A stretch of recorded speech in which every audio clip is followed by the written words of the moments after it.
বলছিলাম যে এই পৃথিবীতে আমরা সুন্নি আলিম এবং নজদি আলিমদের মধ্যে তফাৎ আপনাদেরকে শোনাই দিয়ে যাই।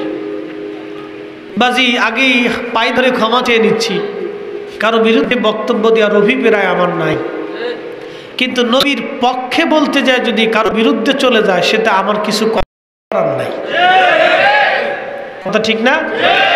এখানে আমার আপনারও কিছু করার নাই, এটি সুজামাত, কোনো ভেজাল নেই কথার মধ্যে। আমরা সুন্নি উলামা ইকরাম যারা আছি, আমাদের সারা জীবনের প্রচেষ্টা কি থাকে জানেন? এই কোরআন শরীফ থেকে নবীজির শান কোথায় পাওয়া যায়, এই হাদিসে কারিমা থেকে নবীর শান কোথায় পাওয়া যায়, এই কোরআন থেকে তাফসীর থেকে নবীর শান কোথায় পাওয়া যায়। যখন আমরা কোনো আয়াতে, কোনো তাফসীরে, কোনো মতামতে, কোনো হাদিসে নবীর শান খুঁজে পাই, তখন আমাদের কলিজাটা বড় হয়ে যায়। সুন্নি ও নজদি ওলামাদের মধ্যে তফাৎ কোথায় একটু বুঝে যাবেন। সারা জীবন ওয়াজ শোনা লাগে না, ওয়াজ যদি একবার হৃদয়ে গাঁথতে পারেন, বারবার আপনাকে নসিহত করতে হবে না, বারবার আপনাকে অঙ্ক শিখাইতে হবে না। একবার যদি সূত্র বুঝেন, দ্বিতীয়বার আপনাকে আর বোঝানো লাগবে না, ওই এক সূত্রেই অঙ্ক কমপ্লিট হয়ে যাবে। নজদি ও সুন্নি উলামা ইকরামের ভিতর তফাৎ কোনটা একটু বুঝাই। আমরা যখন কোরআন হাদিস নিয়ে গবেষণা করি, হাবিব কিবরিয়া जिनर मकाम की इमामुल मुरसलीन, जिनर मकाम की हबीबुल्लाह, जिनर मकाम की हाउज काउसार वाला, जिनर मकाम की मकाम महमूदर अधिपति, जिनर मकाम की रहमातुल लिल। বলেন তো এই নবীর আগে পৃথিবীতে কোন নবীকে কি আল্লাহ এই একটা মাকামের, এতগুলি মাকামের একটা মাকামও কি দিছে? কিয়ামত পর্যন্ত না, সৃষ্টির শেষ পর্যন্ত না। আবাদুন আবাদা, আবাদুন আবাদা, আবাদুন আবাদা, চিরদিন আর চিরস্থায়ী, চিরদিন আর চিরস্থায়ী। যে জীবনের শুরু হবে আর কখনোই শেষ হবে না, যে জীবনের শুরু হবে আর কখনোই শেষ হবে না, যে জীবনের শুরু হবে আর কখনোই শেষ হবে না। বলুন এ নবীর পরে আল্লাহ কাউকে কি আর এই মর্যাদা দেবে? যদি তাই হয়, আমরা সুন্নি ওলামারা সেই নবীর শান যখন খুঁজে পাই, আমাদের কলিজাটা বড় হয়ে যায়। আমরা এটা মানুষের সামনে প্রচার করার জন্য ব্যস্ত হয়ে যাই, পাগল পারা হয়ে যাই।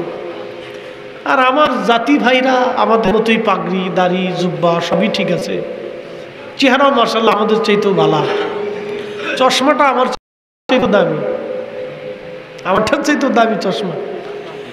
কিন্তু কোরআনের কোন আয়াতে নবীর শানকে ছোট করে দেখা হয়েছে? এটা গ্রামাটিক্যাল, এটা উসুল, এটা তাফসীরি উসুল এবং নিজস্ব বন করা তাফসীরি বির রাই, বন করা তাফসীর। হাদিসি কারিমার মধ্যে কোন হাদিস নবীর শানের বিরুদ্ধে যায় মানসুখ হয়ে গেছে? এরকম অনেক হাদিস নবীর শানের বিরুদ্ধে, কিন্তু হাদিসগুলি মানসুখ হয়ে গেছে। অন্য হাদিস দিয়ে মানসুখ না, কোরআনের আয়াত দিয়ে মানসুখ হয়ে গেছে। এই হাদিসের টুকাই টাকা আইনিয়া গুছাই গেছে, আইনিয়া সুন্দর করে সেট করিয়া মুসলমানদের ভিতরে চালাই দিতেছে।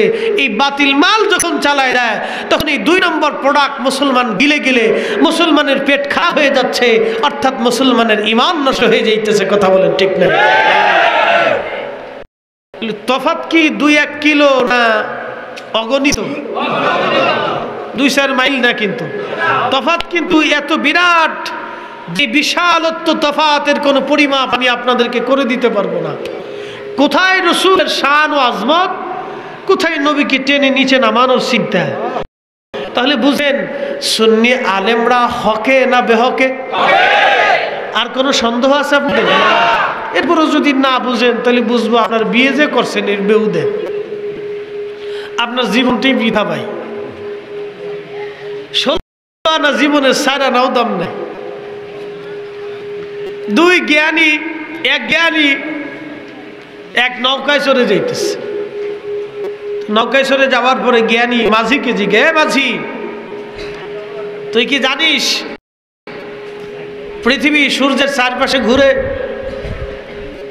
আমি মাঝি মানুষ, নৌকা চালাই, আমি এত কোথার থেকে জানবো? দেখ বেটা, তো জীবনটাই তো বৃথা রে। এই মাঝি, তুই কি জানিস এই চাঁদ আলো পায় কোথার থেকে?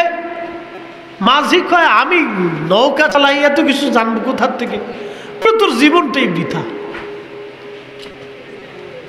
মাঝপথে ঝড় উঠছে নদীর মাঝখানে, মাঝি জিগা, পণ্ডিত অনেক জ্ঞানী তো আপনি আমারে দিছেন, সাঁতার জানেন? ঝড় উঠছে, নৌকা ডুবতেই পারে। তখন পণ্ডিত কয় না রে, সাঁতার তো আমি জানি না। মাঝি কয় আপনার জিন্দিগি বৃথা, আপনি যা শিখছেন এ সবই বৃথা। আজকে ঝড়ের তুফানে কোনোটা কাজ লাগবে না।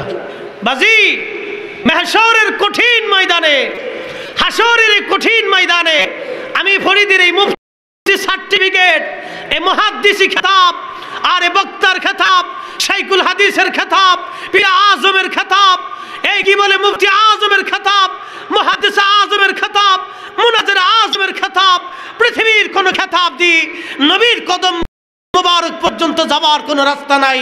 একটাই রাস্তা, নবীকে ভালোবেসেই যেতে হবে। কথা বলেন ঠিক না বেঠিক? এছাড়া আর কোনো রাস্তা নাই।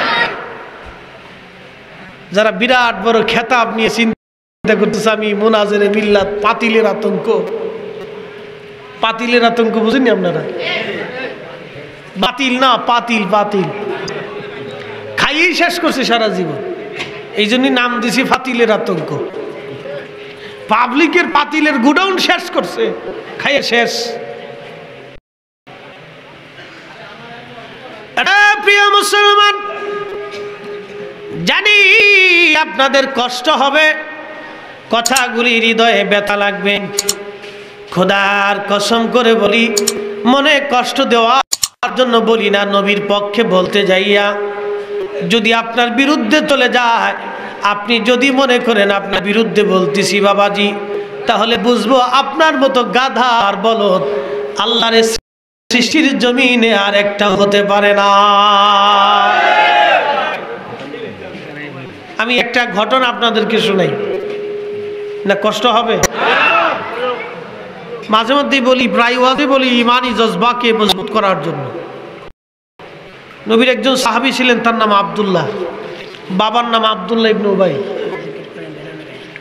হ্যাঁ, আরে খোদারে কি যে জ্বালাত করছি আমি, সারা দেশে যেই জায়গায় যাই এক জ্বালায় আছি, পরে কইতেছি কোন জ্বালা। যাই হোক, আশা করি আল্লাহ আমাকে মাফ করবেন। আল্লাহর দরবার থেকে কাউই মাহরুম হওয়া ঠিক না। আশা করা যায় না? আশা করা যায়। মানুষের চোখের পানির অনেক দাম, এত মূল্য, এত মূল্য। আমরা সুন্নিরা, আমরা জীবনে কিচ্ছু নেই, না আছে নামাজ, না আছে রোজা, না আছে তাহাজ্জুদ, না আছে ফিকির, না আছে জিকির, না আছে সাদকা, না আছে উমরা, না আছে আপনার বলে উত্তম আমল, না আছে সুন্নতের আমল। আমরা কিছু নেই। একটা আমল আছে, একটা আমল আছে। কোন আমল জানেন? রাসূলের শানের বিরুদ্ধে কেউ যদি কিছু কয়, বাপে কইলেও আমরা কলিজায় সহ্য হয় না। কথা কেন? একটা আছে, মানে সব গেলে গাও একটাই আছে। এ কথা বলেন না কেন? কয়টা আছে? একটা আছে। কিছু নেই, কোন আমল পৃথিবীতে আমাদের কিচ্ছু নেই, কিন্তু একটা আছে। সে সাহাবীর মতো, নাম আব্দুল্লাহ, বাবার নাম আব্দুল্লাহ ইবনে উবাই, ছেলের নাম আব্দুল্লাহ বিন আব্দুল্লাহ। চিনছেন তো? এবার চিনছেন না? আপনাদের দেশে বাড়ি না? আব্দুল্লাহ ইবনে উবাই বাড়ি আপনাদের দেশে না? বঙ্গোপসাগরে, ওই তারি খাগড়াছড়ি, বান্দরবনে। কোন জায়গা? মক্কা না মদিনাতে? যেখানে নবী সেখানে মুনাফিক সামনাসামনি। মদিনার একটা পরিচয় দেয়, তারিখ ইবনে শেব্বাত, ইমাম ইবনে শেব্বাস থেকে 1200 বছর আগে লেখা। এই কিতাবের মধ্যে তিনি একটা পরিচয় দিয়েছেন মদিনার। মদিনা সংক্রান্ত বিস্তারিত তথ্য এই কিতাবের মধ্যে আছে।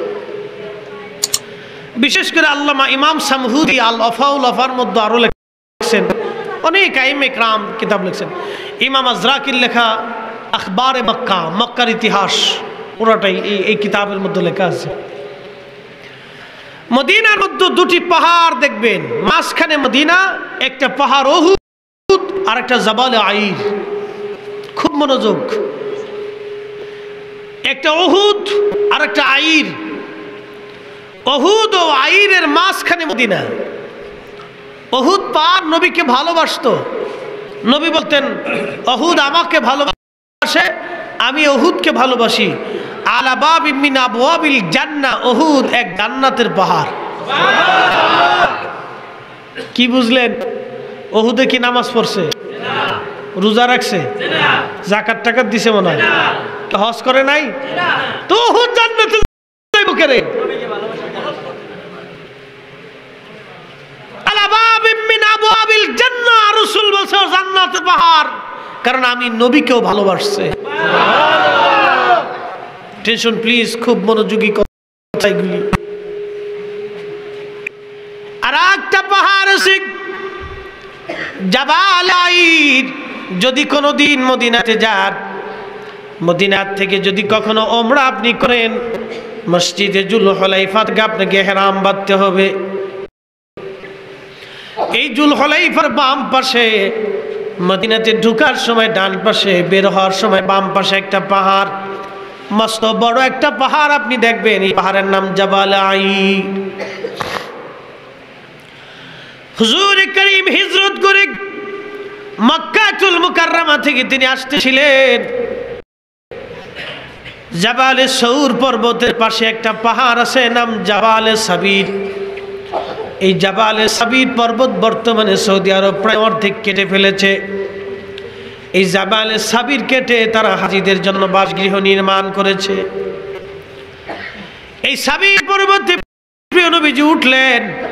সৌর আগে উঠেন নাই, সাবিরে উঠেছেন প্রিয় নবী। সাবিরে উঠার পরে আল্লাহর হাবিব যখন সাবির উঠলেন, সাবির পর্বত কেঁদে কেঁদে বলে, ইয়া রাসূলুল্লাহ, ইয়া নবী আল্লাহ, আপনি এসেছেন আমার কাছে আশ্রয়ের জন্য। নবী গো, আমার পাহাড়ের মধ্যে কোনো গুহা নাই, হে নবী আপনি কোথায় লুকাবেন? আপনার কষ্ট হবে। দিনের বেলায় যদি মক্কার কাফিররা আমার উপর আপনাকে আক্রমণ করে, আহত করে বা নিহত করে, আমি সাবির খুদার দরবারে কি জবাব দিব হে নবী? ইমাম ইসমাহানি দালাইলুন নবুয়াতের মধ্যে ঘটনাটা লিখছে। চিন্তা করতে পারছেন, একটা পাহাড় নবীর ব্যাপারে আল্লাহকে কত ভয় করত।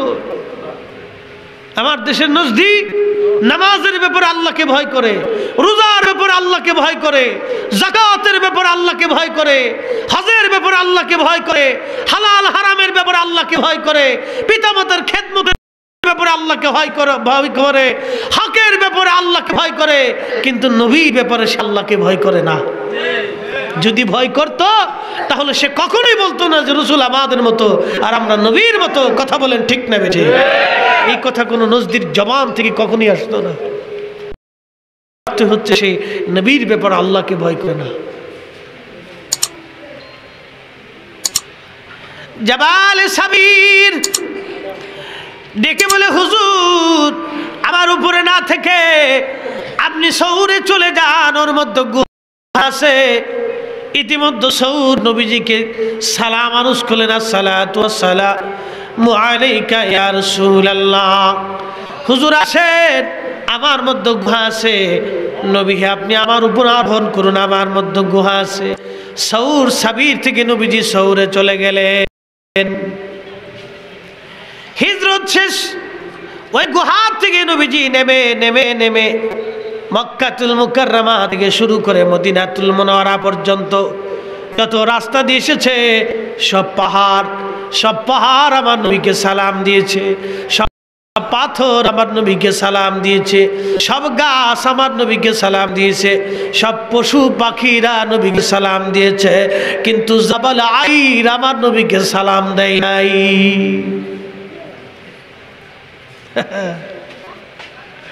জাগা মতো ধরা খাইতে হবে, কাজ হবে না। জাগা মতো ধরা পড়বে। নবীর ব্যাপারে আল্লাহকে বেশি ভয় করতে হবে। রাসূল কারীমের ইজ্জতের ব্যাপারে আল্লাহকে এত এত পরিমাণে বেশি ভয় করতে হবে যে নামাজ পড়েন নাই, ইস্তিগফার করবেন, ক্ষমা হয়ে যাবে। নবীর ব্যাপারে গুস্তাখি করেছেন, হাতিমে কাবা কেন, কাবার গিলাফ ধরে যদি কিয়ামত পর্যন্ত কাঁদেন তো আল্লাহর দপ্তর ক্ষমা হবে না, ক্ষমা হবে না, ক্ষমা হবে না। বুজুর্গি এখানে নাই, এখানে গোলামি, এখানে গোলামি, এ কদমে গোলামি, এ কদমে গোলামি। এটা কয়জনে বুঝে বলেন তো? মৃত্যু আমাদের হবে না বলেন? আল্লাহর কাছে আমাদের যাওয়া লাগবে না? কিয়ামতের ময়দানে আল্লাহ জিজ্ঞেস যদি করে, সুম্মা লাতুসআলুন্না ইয়াওমা ইযিন আনিন নাঈম, পৃথিবীর নিয়ামত সম্পর্কে তোমাকে জিজ্ঞাসা করবো। আমি তো কোরআনে বিধান দিয়েছিলাম, তো আসো, তোমার এই সৃষ্টির মধ্যে সবচেয়ে বড় নিয়ামত আমি তোমাকে আখিরি নবীর উম্মত করেছিলাম। তোমার নবী হলো সৃষ্টির সবচেয়ে বড় নিয়ামত। এই নবী সম্পর্কে তোমাকে প্রথম প্রশ্ন করব, জবাব দিয়ে জান্নাতে যাবা। কি জবাব সেদিন দিব আমরা বলেন? নজদিক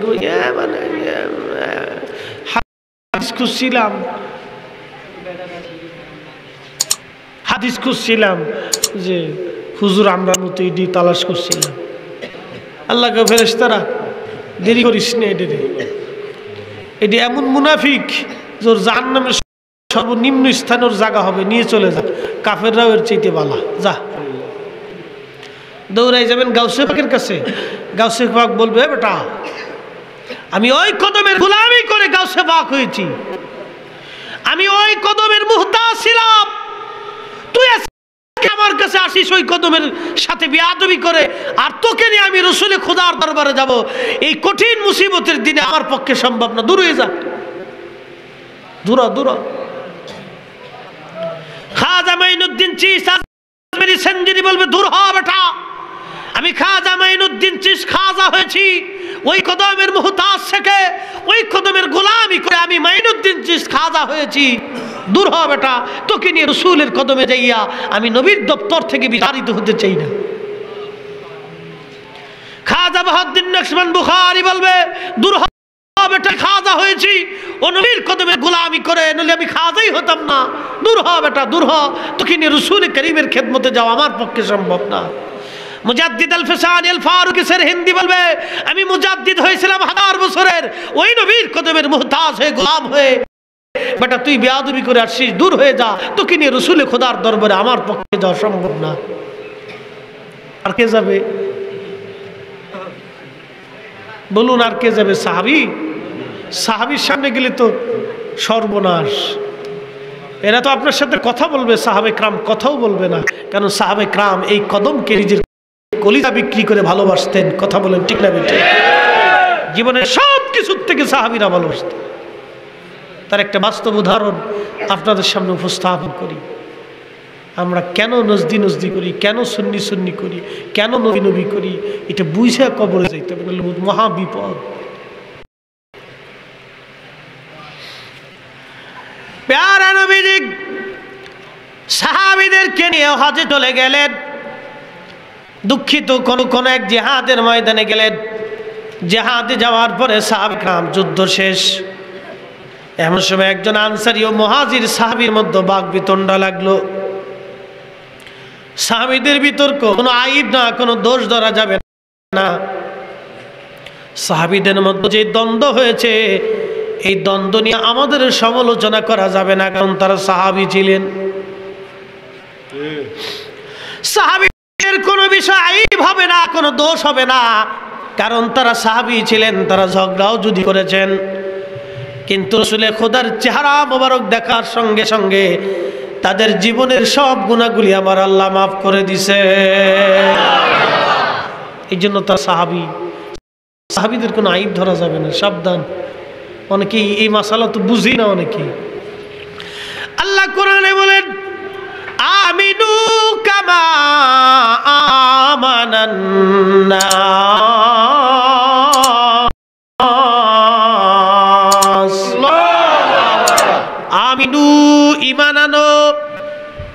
ইমান আনো, ইমান আনো, ইমান আনো। কামা আমানান নাস, নাসের দুনিয়ার সব তাফসীরের মধ্যে আছে আই সাহাবা সাহাবা সাহাবা সাহাবা সাহাবা। আল্লাহ বলেন আমার নবীর সাহাবীরা যেইভাবে ঈমান আনছে তোমরাও সেইভাবে ঈমান আনো। সাহাবীরা যেইভাবে ঈমান আনছে তোমরাও সেইভাবে ঈমান আনো। এই জন্য জামাত ইসলামের আবুল আলা মওদুদী সাহেব বলেছিলেন, সাহাবীরা সত্যের মাপকাঠি না, আমার আল্লাহ কোরআনে বলে দিলেন আমার সাহাবীরা শুধু সত্য না, আমার সাহাবীরা ঈমানের মানদণ্ড। একবার আওয়াজ তুলে বলা যাবে কি মারহাবা? এবার বুঝেন ভুল কোথায়। আল্লাহ বলছেন আমার নবী সাহাবীরা ঈমানের মানদণ্ড। আমানু, আমিনু, তোমরা ঈমান আনো, এটা আমরের সিগা। আল্লাহ হুকুম দিচ্ছে ঈমান আনো। এদের মতো আমার নবী সাহাবীরা যেইভাবে ঈমান আনছে সাহাবীদের মতো ঈমান আনো। সুবহানাল্লাহ, একসাথে জোরে বলেন সুবহানাল্লাহ। ঘটনা শুনে আব্দুল্লাহ ইবনে উবাই মুনাফিক সর্দার, সাহাবীদের মধ্যে বাক বিতণ্ড লাগছে। মাঝখানে আব্দুল্লাহ ইবনে উবাই একটু কেরাসিন ঢেলে দিছে। হেতা দাঁড়ায় কয়, এই আনসারীরা, তোমরা এই মুহাজির রিফিউজিদেরকে মদিনাতে জায়গা দিছ, খাইতে দিছ। আজকে এই রিফিউজির দলেরা তোমার উপর অস্ত্র ধরতে চায়। আমরা মদিনায় ফিরে গেলে এই মুহাজিরদেরকে গাড় ধাক্কা দিয়ে মদিনার থেকে বের করে দেব।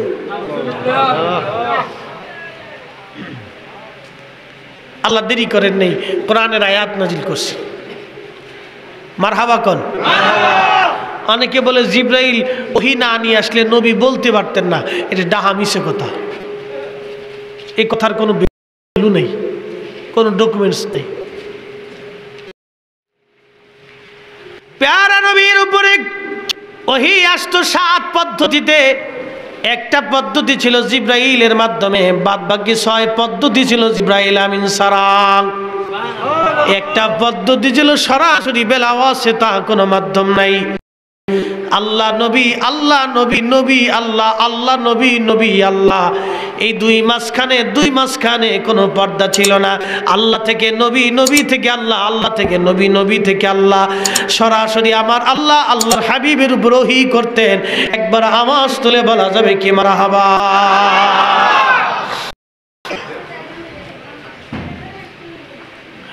হাবিবে কিবরিয়ার দরবারে খবর চলে গেছে।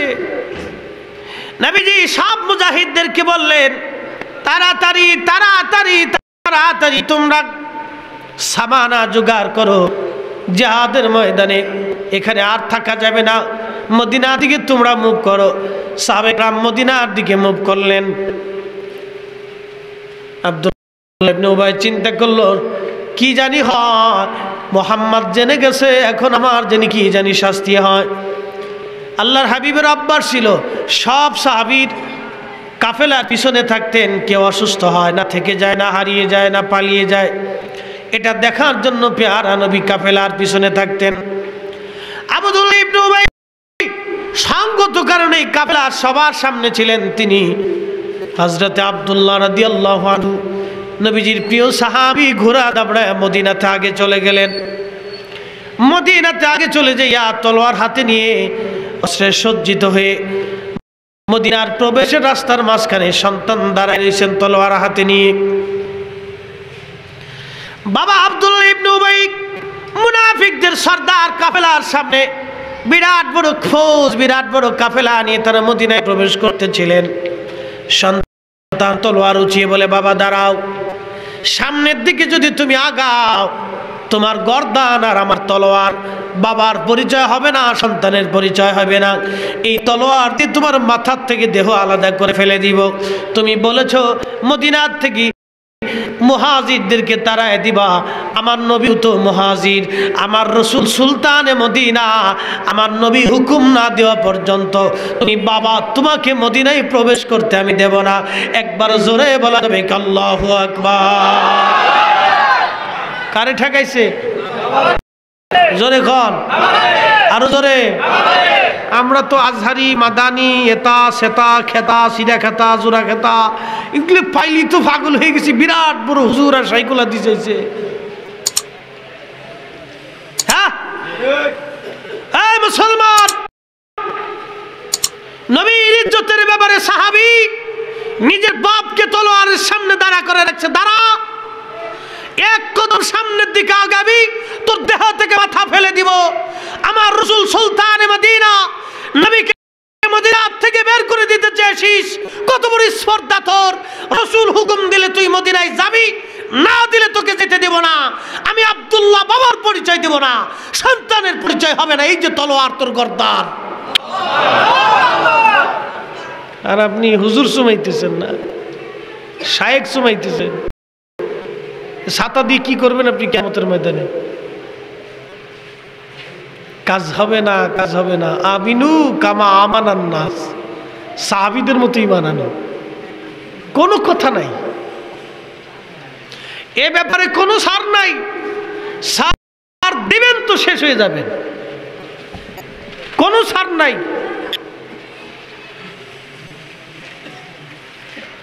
প্রিয় বন্ধু, গভীর মনোযোগ। বাবা কর্তব্য বিমূঢ় হয়ে দাঁড়িয়ে রয়েছে। ছেলের এই ভাবমূর্তি দেখে বাবা নড়াচড়া করে না। সব সাহাবী মদিনায় চলে গেল। প্যারা নবী কাফেলার পিছনে ছিলেন। আল্লাহর হাবিব এসে দেখলেন বাবাকে সন্তান তলোয়ারের সামনে দাঁড় করায় রাখছে। ডেকে বলে, আব্দুল্লাহ কি হয়েছে? বলি, ইয়া নবী আল্লাহ, ইয়া হাবিব আল্লাহ, নবী গো, আমার বাবা মদিনার থেকে মুহাজিরদেরকে বের করে দিতে চায়, আপনাকে বের করে দিতে চায়। হুজুর, এই মদিনার অধিপতি আপনি, আপনি সুলতানে মদিনা। ইয়া নবী আল্লাহ, যদি আপনি অনুমতি দেন আমার বাবা আপনার মদিনায় ঢুকবে, নতুবা আমি ছেলে হিসেবে বাবার গর্দান ফেলে দিব। নবী বললেন, তলোয়ার নামাও। সাহাবী বলতেছি, ইয়া রাসূলুল্লাহ, আমি জানি আপনি আমার বাবাকে হত্যার বিধান চালু করতে পারেন। আমি আশঙ্কা করতেছি আপনি আমার বাবাকে হত্যা করবেন। তবে নবীজি, একটি আবদার আপনার খেদমতে রাখি। ইয়া রাসূলুল্লাহ, আমার আব্বা জানকে যদি আপনি হত্যা করান, পৃথিবীর অন্য কোনো মানুষ দিয়ে হত্যা করাবেন না, আমি আমার বাবাকে নিজ হাতে হত্যা করব। কারণ পৃথিবীর অন্য কেউ যদি আমার বাবাকে হত্যা করে, তাহলে অন্য কারো প্রতি আমার বিদ্বেষ আসতে পারে, বাবা হত্যার প্রতিশোধের স্মৃতি আসতে পারে। আমি নিজে যদি বাপকে হত্যা করি, তাহলে আমার মনে কোনো দুঃখ থাকবে না, কষ্ট থাকবে না। কারণ এই হত্যা আমি আল্লাহ এবং আল্লাহর নবীর জন্য করেছি। একবার আওয়াজ তুলে বলা যাবে কি মারহাবা? সালাতুন ইয়া রাসূলুল্লাহ,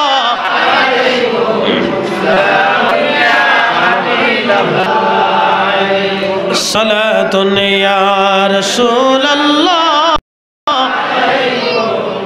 সালামুন ইয়া হাবিবাল্লাহ আলাইহি। এখন কি বুঝলেন? যদি ঘটনা বুঝে থাকেন, চিন্তা করেন একজন সাহাবী নিজের বাপকে হত্যা করার জন্য প্রস্তুত।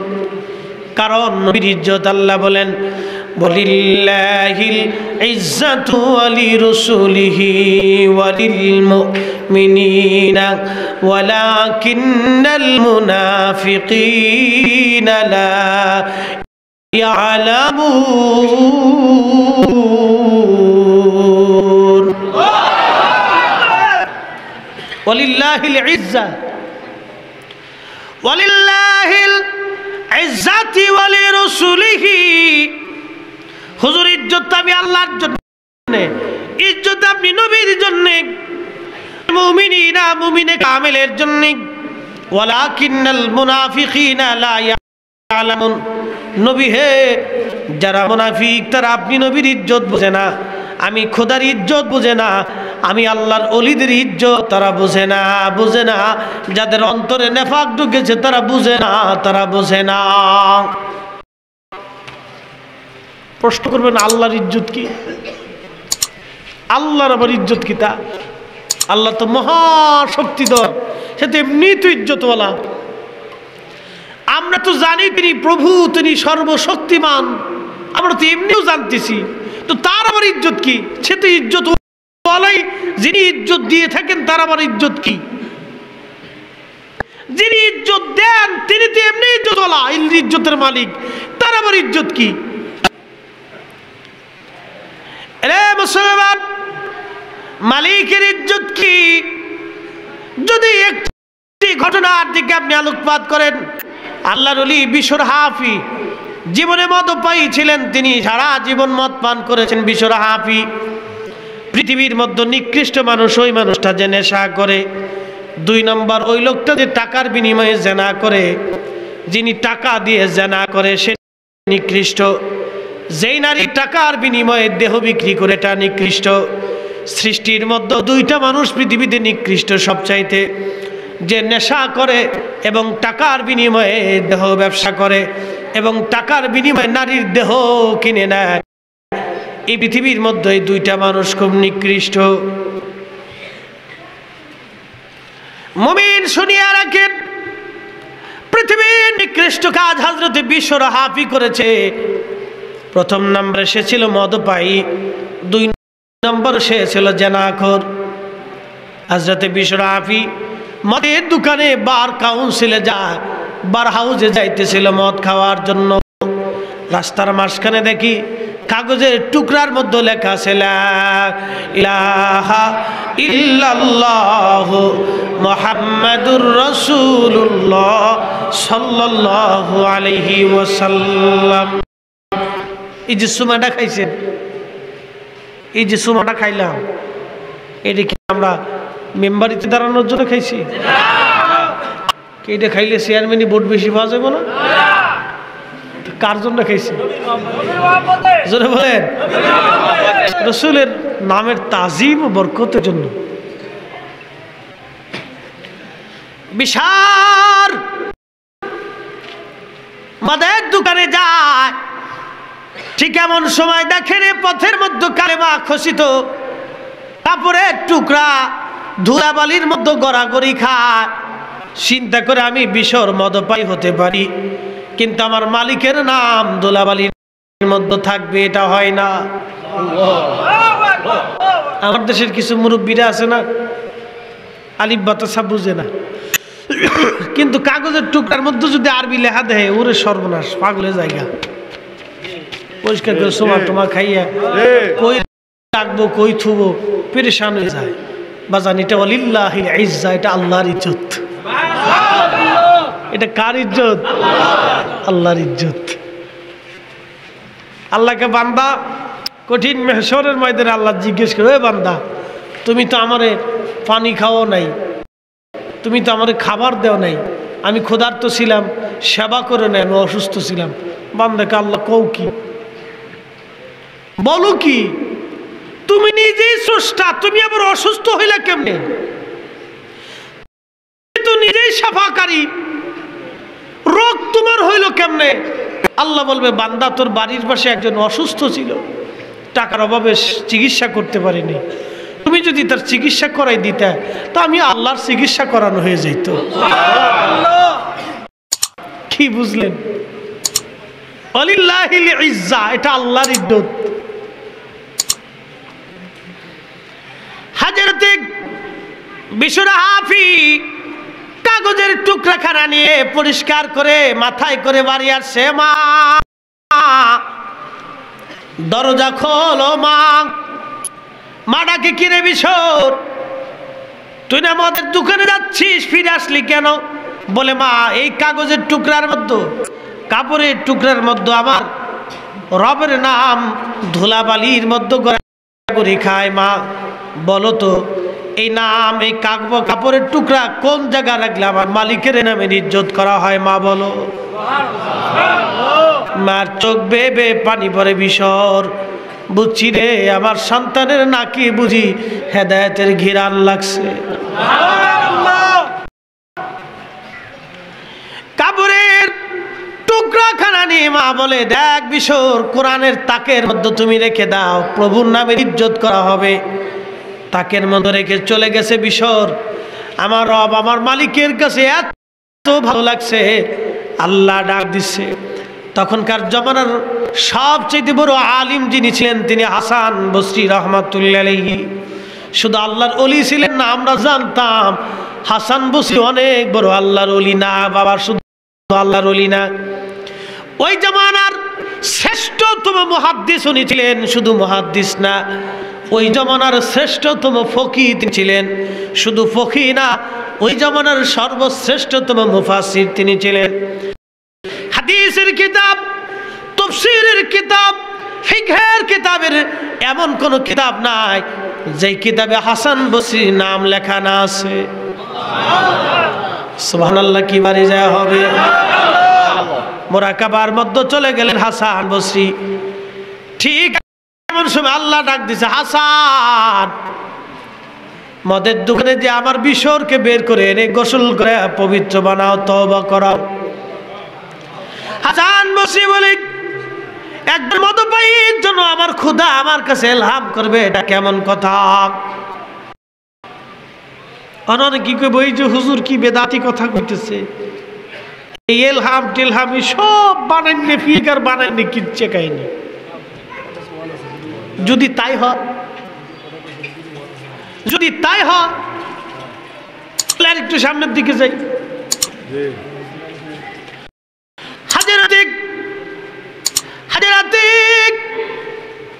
রাসূল কারীম দেখে বলেন, মুসার জমানে একজন আল্লাহর ওলি ছিলেন, তার নাম হযরত খিজির আলাইহিস সালাম।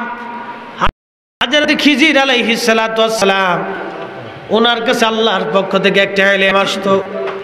আল্লাহ বলেন, আল্লামনাহু মিন লাদুন্না ইলমা। সেই ইলমের নাম হলো ইলমে লাদুন্নি, ইলমে লাদুন্নি, ইলমে লাদুন্নি। এই ইলম কোথা থেকে আসে? এই ইলম কোথা থেকে আসে? ইলমটা হলো মা হাসাল লিল আবদ বিতরিকিল ইলহাম। সেটা হলো আল্লাহর পক্ষ থেকে ইলহাম আসতো। একবার আওয়াজ তুলে বলা যাবে কি মারহাবা? কি আসতো? বলেন, কি আসতো? খিজির কোন নবী ছিলেন না, জমহুরদের মতামত খিজির ওলি ছিলেন।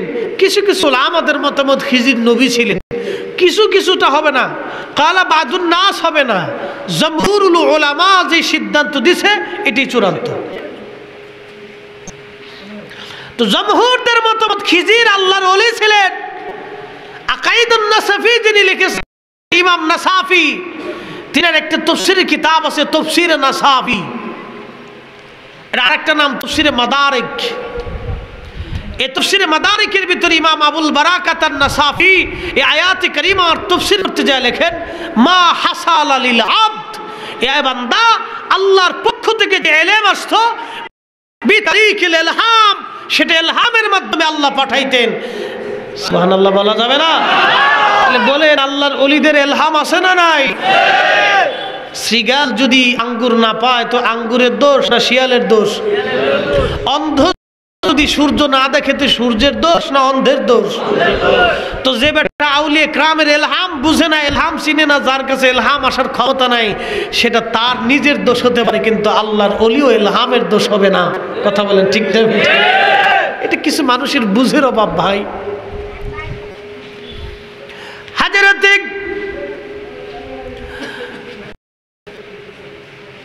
বিশর হাফি রাহিমাহুল্লাহর জন্য বাইজিদ বুস্তামি দুঃখিত, হাসান বসরি রাহমাতুল্লাহি আলাইহি কি আমার আল্লাহ ডাক দিছে, হাসান তাড়াতাড়ি যাও, আমার বিশরকে আমাদের দোকান থেকে বের করে নিয়ে আসো।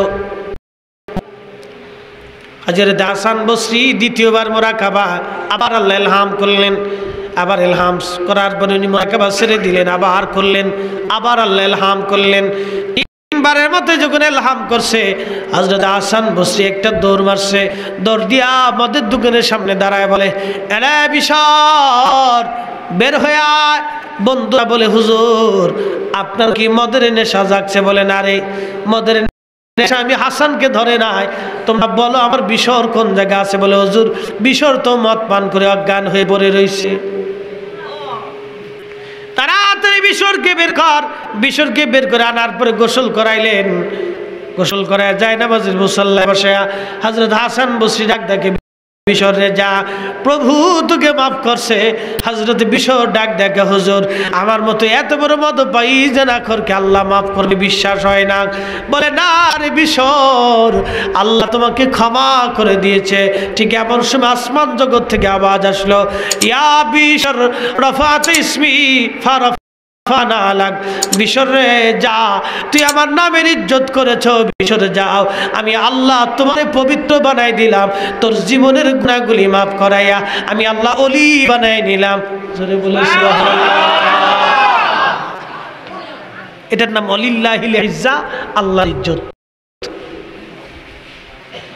ওই যে মুরব্বী কাপড়ের টুকরার ভিতরে কোরআন লেখা না, সাহিত্য লেখা না, প্রবন্ধ লেখা না, কবিতা লেখা নাকি কাগজ আরবিতে লেখা, উনি সেটা বুঝলে উনি দেখছে আরে আরবি লেখা, এটা আমার আল্লাহর কালাম, এটা মনে করে সে তাজিম করছে। আল্লাহ রাব্বুল আলামিন এজন্য যদি বিশরকে মাফ করতে পারে তো আল্লাহ আমাদেরকে মাফ করতে পারে না?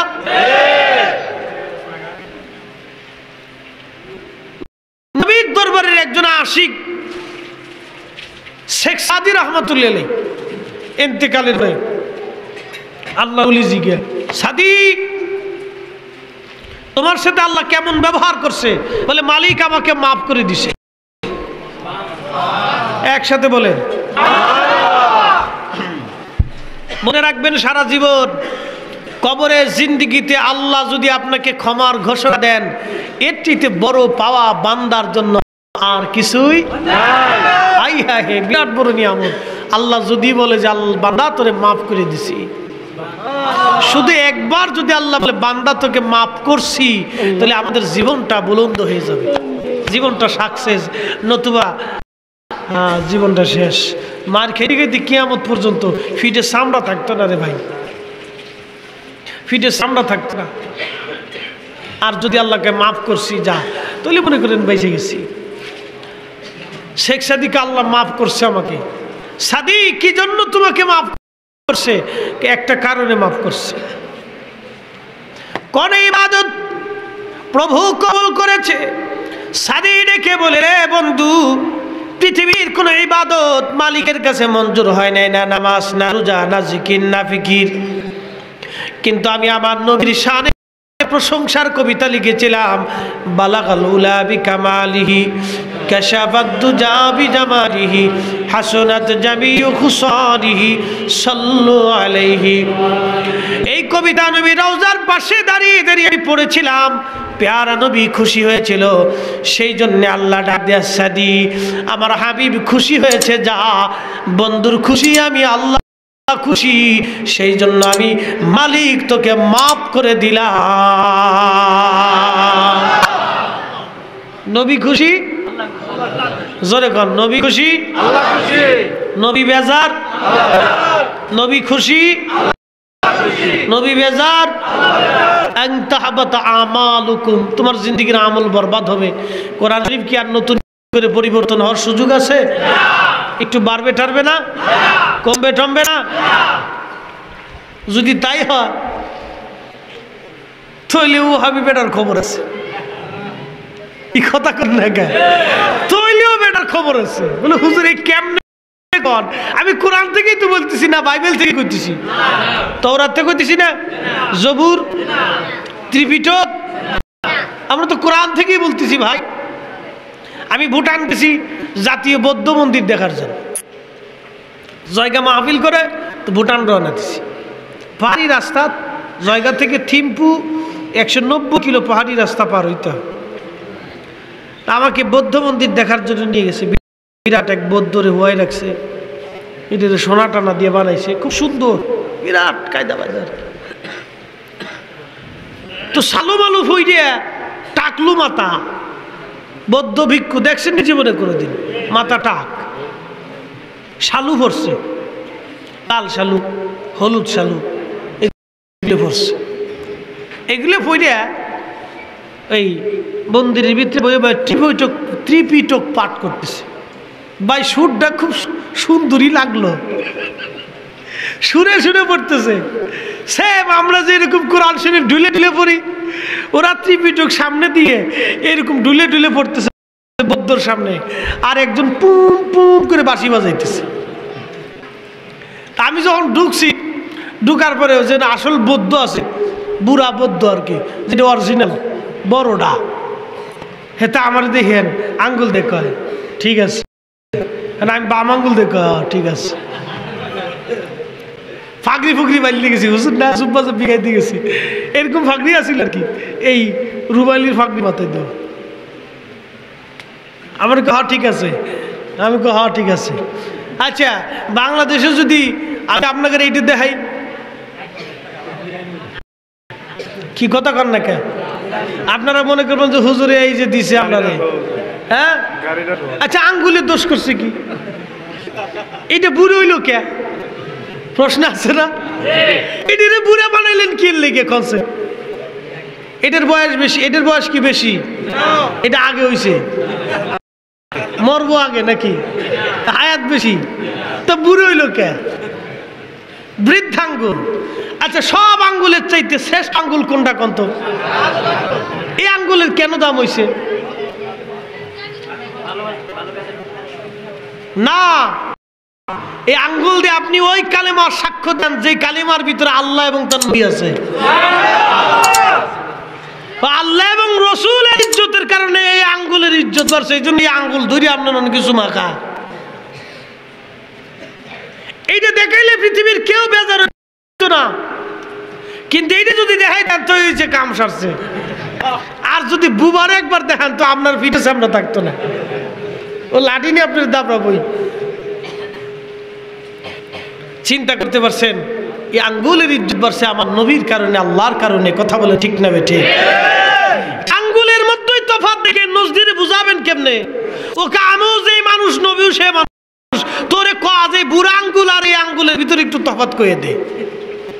আঙ্গুল তো পাঁচটাই, পাঁচ রকম, একই মাটি, একই তুই, একই রক্ত, একই গোস্ত, একই চামড়া, একই ক্যালসিয়াম, একই হাড্ডি, একই আঙ্গুল, নামে আঙ্গুল, কামে আঙ্গুল, ধরনে আঙ্গুল, সবই আঙ্গুল। এটার ইজ্জত বাড়ছে কেরে ক?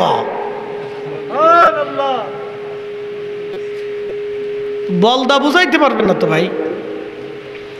ওয়াজ করলে কি লাভ, শুনলে কি লাভ? লাভ হবে তা আমলে, আমলেও লাভ হবে না নবী প্রেম না থাকলে দিলে। নবী প্রেম থাকলে দিলে লাভ হবে কম, আমলি সুপারিশ করবেন নবী রোজ হাসরের ময়দানে।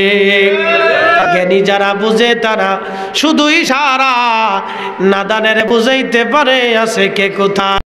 জ্ঞানীর মতো জ্ঞানী হলে অল্প কথাই বুঝে, কচুর মতো কচু হলে অল্প জালেই সিজে। আঙ্গুলের দাম বেড়ে গেছে। প্রিয় মুসলমান, গভীর মনোযোগ দিয়ে শুনিয়ে যান। ওয়ালিল্লাহিল ইজ্জা, এটা আল্লাহর ইজ্জত, আল্লাহর ইজ্জত। রব্বে খুদা মাফ করে দিলেন নবীর কারণে, আল্লাহর নামের ইজ্জত করার কারণে। শেখ সাদিক আমার আল্লাহ মাফ করলেন আমার রসুলের প্রশংসা গাথা কবিতা রচনার জন্যে। অমুসলমান, শেখ সাদিকে যদি কবিতার ছন্দের জন্য আল্লাহ মাফ করতে পারে, আমরা সারা জীবন নবী নবী নবীর প্রশংসা করি। নবীর প্রশংসার জন্য আমার রব আমাদেরকে মাফ করতে পারে কি পারে না? আশা আছে না? আছে না? আছে। আল্লাহ বলে লা তাকনাতু মির রাহমাতিল্লাহ, বান্দারে আমার রহমত থেকে তুমি নিরাশ হইও না। এখন প্রশ্ন, খোদার রহমত তো আল্লাহ জমিনের মধ্যে পাঠাইছেন। ওমা আরসালনাকা ইল্লা ইল্লা ইল্লা রাহমাতাল লিল আলামিন, লা ইলাহা ইল্লাল্লাহ। এক মিনিট, লা ইলাহা, নাই কোনো ইলাহ, ইল্লাল্লাহ, আল্লাহ ছাড়া। কেউ আছে আর? যারা বলেন আল্লাহ ছাড়া কোনো মাবুদ আছে? কোন রিজিক দেনেওয়ালা আছে? হায়াত দেনেওয়ালা আছে? দৌলত দেনেওয়ালা আছে? মরণ দেনেওয়ালা আছে? কল্পনাও কখনো করা যাবে না। এটার নাম হলো ইল্লাল্লাহ। আল্লাহকে গুরুত্ব প্রদান করার জন্য ইল্লা শব্দ আল্লাহ ব্যবহার করছেন। ঠিক কোরআনুল কারীম আল্লাহ বলেন ওমা আরসালনাকা ইল্লা রাহমাতাল লিল আলামিন। সারা কুল কায়নাতের জন্য হুজুর আপনাকে শুধু রহমতই বানিয়ে পাঠিয়েছি। আপনি নবী ব্যতীত আপনার মতো কেউ রহমত হবে না, কেউ রহমত হবে না, কেউ রহমত হবে না। আপনাকে পাঠিয়েছি রহমতের জন্য।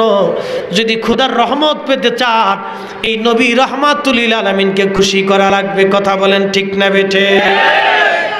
আল্লাহ বলেন আমার রহমত থেকে তুমি নিরাশ হও না, নিরাশ হও না। হ্যাঁ নিরাশ হই নাই, হ্যাঁ নিরাশ কখন হব না। আল্লাহ কুল কায়নাতের জন্য যাকে রাহমাতুল লিল আলামিন নিযুক্ত করেছেন এই রহমতের নবীকে খুশি করেই আমাদের রহমত পেতে হবে। এই জন্য আল্লাহ বলেন মাইয়ুতির রাসূলা ফাকাদ আতা আল্লাহ। আমার নবীর ইত্তেবা করলেই আমি আল্লাহর ইত্তেবা হয়ে যায়।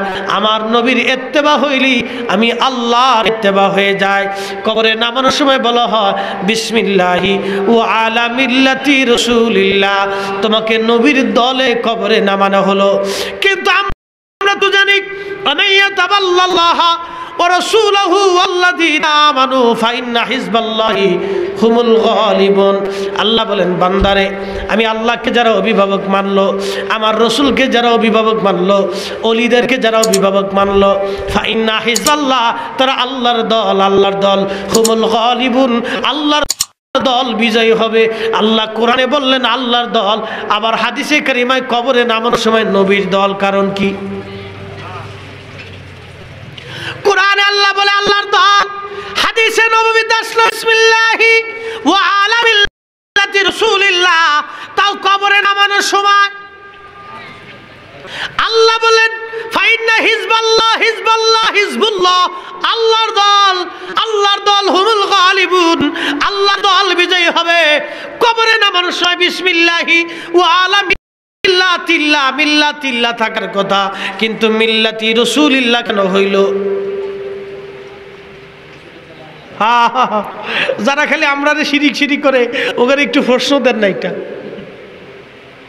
একটু চেঞ্জ করে দে। তুই কিয়ামত পর্যন্ত তোমার সময় দিলাম, একটু পরিবর্তন করে দিয়া বিসমিল্লাহি ওয়া আলা মিল্লাতি রাসূলিল্লাহ বাদ দিয়ে মিল্লাতিল্লাহ লাগাই দেবা। সম্ভব? কথা বলেন না কেন? সংবাদ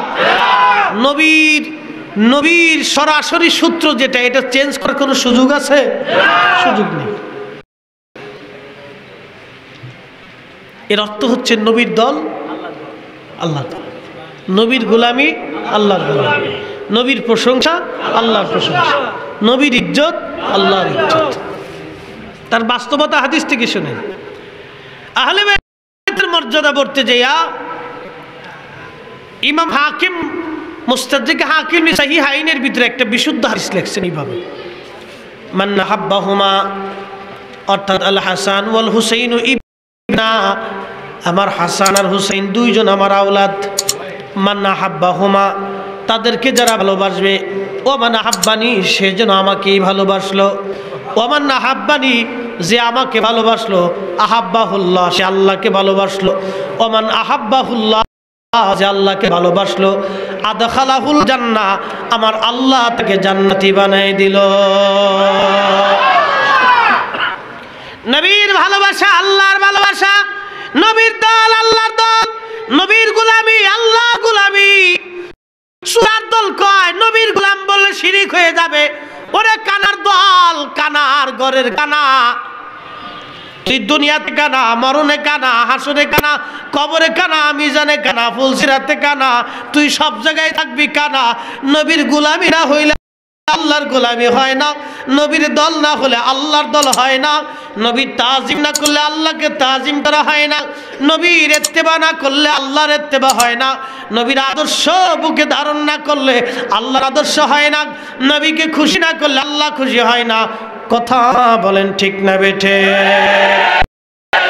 আল্লাহ বলেন, হাবিব আমি আল্লাহ আপনাকে এমন সম্মান দান করেছি, এমন মর্যাদা দান করেছি, রাফানা লাকা যিকরাক, আপনার জিকিরকে আমি সমুন্নত করেছি।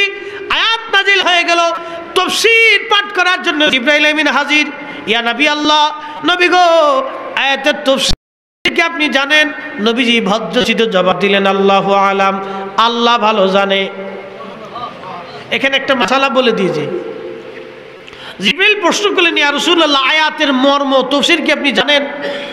প্যারা নবী বলেন, আল্লাহু আলাম, আল্লাহ ভালো জানে। প্রিয় নবী যখন সাহাবায়ে কিরামকে কোন বিষয়ে প্রশ্ন তুলতেন, সাহাবা তোমরা কি এই বিষয়ে জানো? সাহাবীরা জবাব দিতেন, আল্লাহু ওয়া রাসূলুহু আলাম। বুঝছেন? সাহাবীরা যদি ওই সময় বলতো যে আল্লাহু আলাম, তো নবী কি বেজার হইতেন? আল্লাহই তো ভালো জানে। সাহাবীরা তাওহীদের উপরে ভালোবাসা দেখাইয়া নবীর নামটারে বাদ দিয়া শুধু বলে দিত আল্লাহু আলাম, আল্লাহ ভালো জানে হে নবী। কিন্তু শুধু তাওহীদ দেখে রিসালাতকে সাহাবীরা বাদ দেয় নাই। সাহাবীরা জবাব দিয়েছে আল্লাহু ওয়া রাসূলুহু আলাম, আল্লাহও জানে নবীও জানে। একসাথে বলা যাবে আল্লাহু আকবার। আমার দেশে নতুন করে আমদানি হইল কারা? যারা বলে আল্লাহ জানে নবী জানে না। তাহলে তাহাদের আকীদা কি সাহাবীদের আকীদার মতো হইছে? আল্লাহ বলেন আমিনু কামা আমানান নাস, আমার নবী সাহাবীরা যেইভাবে ঈমান আনছে তোমরাও সেইভাবে ঈমান আনো। আজকে যারা তাওহীদের দোহাই দিয়ে শানে উলুহিয়াতের দোহাই দিয়ে আল্লাহকে ভালোবাসতে যাইয়া নবীকে যারা ডাইভার্ট করতেছে, আল্লাহর কসম, খোদার কসম, মালিকের বলতেছি, কিয়ামত পর্যন্ত সিজদা হবে, নামাজ হবে, তাহাজ্জুদ হবে। এই নামাজ তাহাজ্জুদ দিয়া জান্নাতের চেহারা চোখে দেখা যাবে না। তাকবীর,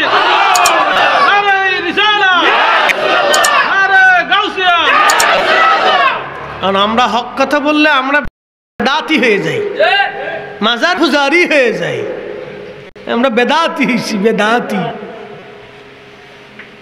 এমন বাপ লইছে যে উনি ছাড়া বেদাত দুনিয়াত কেউ বুঝে না, এমন ফাট লইছে যে উন্ডা ছাড়া বেদাত আর দুনিয়াত কেউ বুঝে না। উন্নাই শুধু বেদাত বুঝে, উন্নাই শুধু শিরিক বুঝে, উন্নাই শুধু আল্লাহরে বেশি ভালোবাসে। ভালোর আমরা আল্লাহরে বাসি না। সাহাবীরা মনে আল্লাহকে ভালোবাসতো না নাকি? না, আল্লাহর সাথে সাহাবীদের ঝগড়া ছিল, তা আল্লাহর সাথে নবীরে লাগাইলো কেন?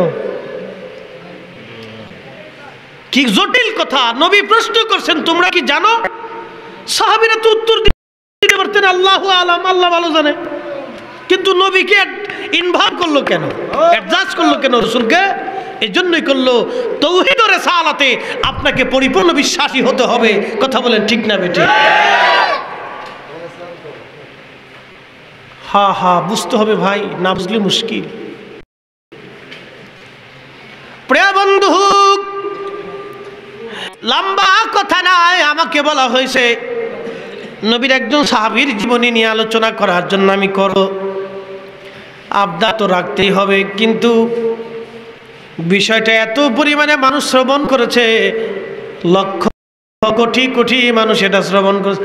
বাংলাদেশে যেখানে যায় খালি হি ওয়াজি শুনবাছে, কি জালাত পড়ছি ভাই। মদন গেছি, মদন থানার নাম মদন। থানার নাম কি? আপনাদের দেশে কি কয়? মদন কয় নাকি? না বলদ কয়? বলদরে মদন কয় না? থানার নাম মদন। আমি জিগে কিও ভাই এই মদন নাম রাখছে কেডা? এর অস্কার বিজয় দেওয়া লাগবে, অস্কার দিতে হইবে।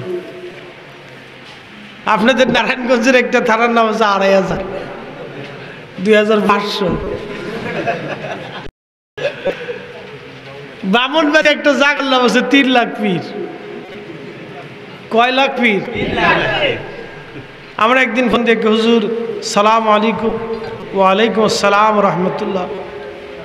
আপনি কি ফরিদ হুজুর? জি। কে বলছিলেন?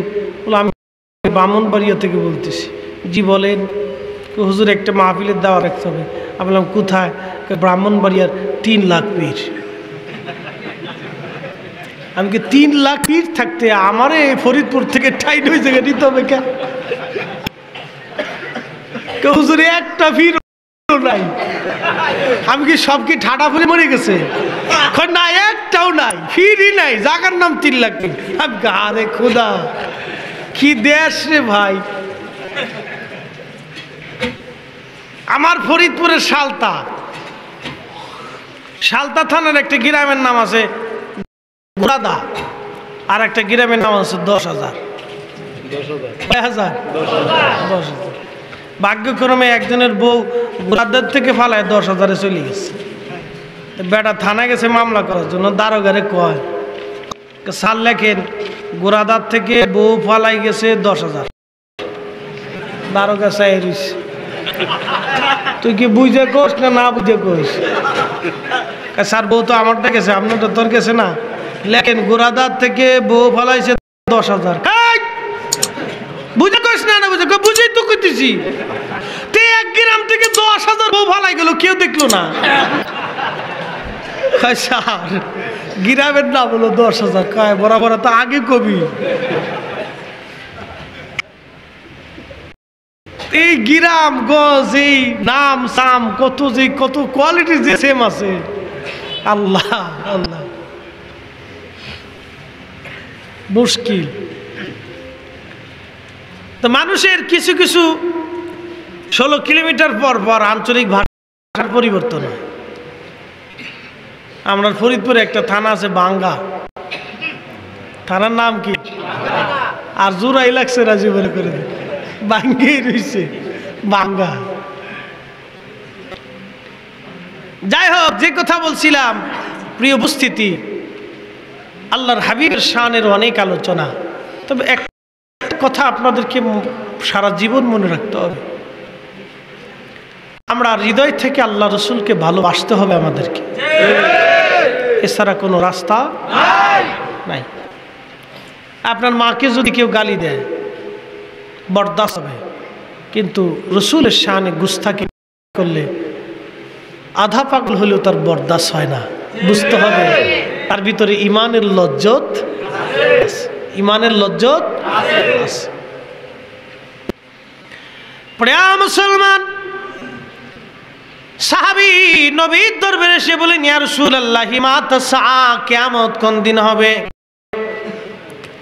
প্যারা নবী বললেন, সাহাবী, কিয়ামতের জন্য কি সামান জোগাড় করছো তুমি? বলে, হুজুর, আমার জীবনের কোনো সামানা নাই, কিন্তু আপনাকে ভালোবাসি, আল্লাহ এবং আল্লাহর নবীকে ভালোবাসি। নবী বলেন, আল মারু মা মান নাহাব্বা, যদি আমাকে ভালোবাসো কিয়ামতের ময়দানে আমার সঙ্গে তোমাদের হাসর নাসর হবে। একবার আওয়াজটা বলা যাবে কি মারহাবা? নবীর চরণেতে সারা জীবন আমি থাকব। বলেন, নবীর চরণেতে সারা জীবন ভালোবেসি নূর নবীকে। বলেন, ভালোবেসি নূর নবীকে, হৃদয় মাঝে ভরে রাখব। ও নবীর চরণেতে সারা জীবন আমি দুরুদে সালামে মিলা দেখিয়ামে। বলেন, দুরুদে সালামে মিলা নূর নবীকে খুশি করব। ও নবীর চরণে সারা জীবন আমি।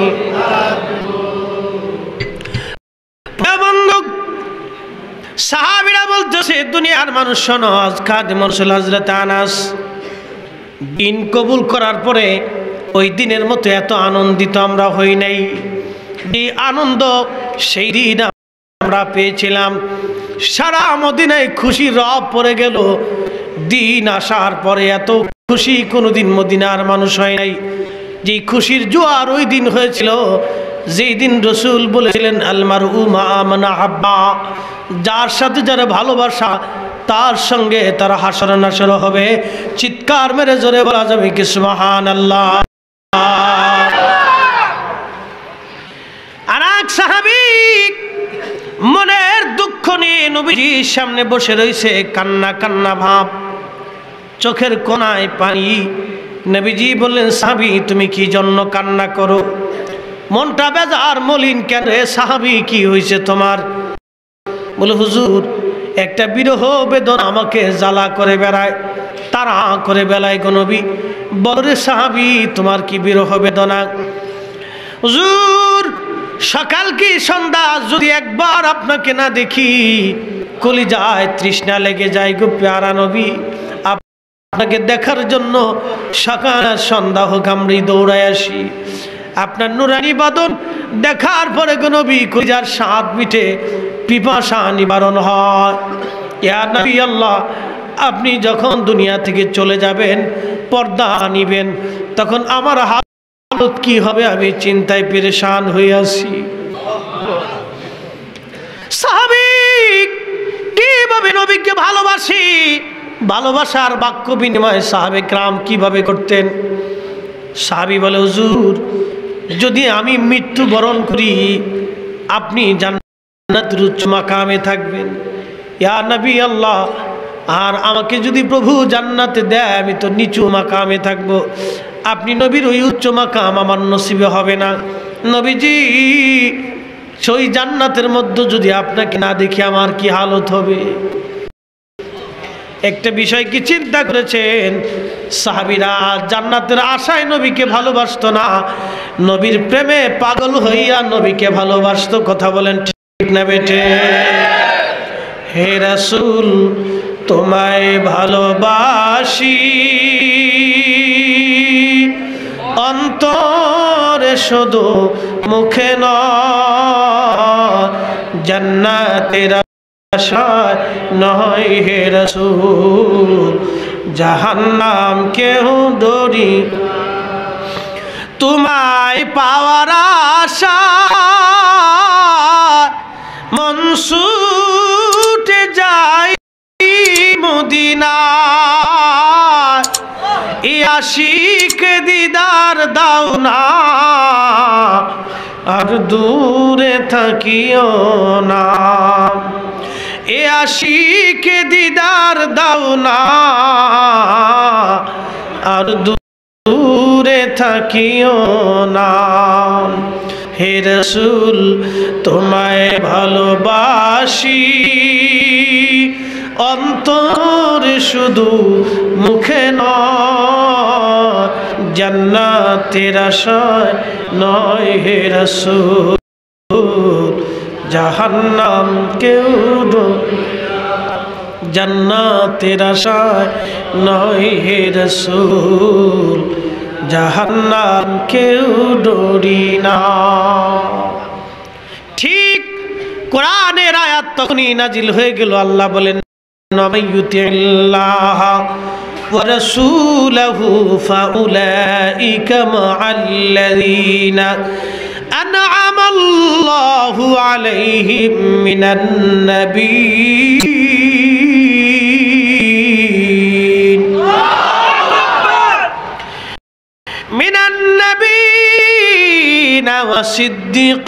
والصديقين